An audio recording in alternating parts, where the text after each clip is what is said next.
Le Bénin cède la place au Maroc. Le royaume est désormais à la tête de la communauté des États sahélo-sahariens. Taïb Fassifihri n'ira pas par quatre chemins. Il est temps que la CENSAD relève les défis du continent africain.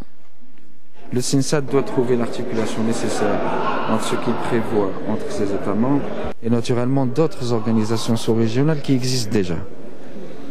L'Afrique de l'Ouest existe, l'Afrique centrale existe, le Maghreb existe sur les papiers malheureusement, mais il existe en termes de potentiel et d'ambition.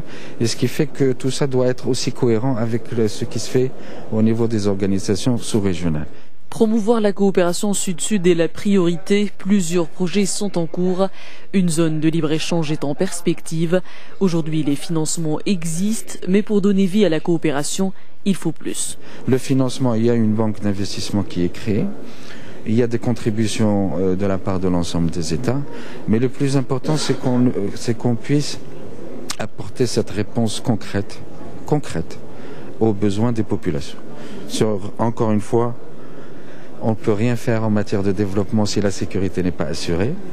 De même qu'on ne peut pas faire uniquement de la sécurité. Renforcer l'intégration des pays membres de la communauté, la CENSAD tente d'y parvenir depuis sa création il y a 9 ans. Mais en Afrique, le climat n'est pas toujours à l'entente. Et aujourd'hui, plus que jamais, les 28 pays réunis à Rabat gagneraient à s'unir.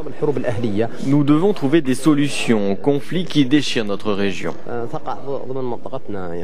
Nous ne pouvons plus attendre car la situation l'exige plus que jamais.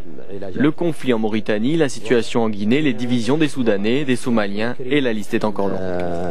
Faire régner l'harmonie entre les pays du continent africain, c'est l'une des ambitions de la CENSAD. Les pays membres de l'organisation poursuivront les discussions aujourd'hui. Ils devront débattre notamment de la question de l'immigration et de la sécurité.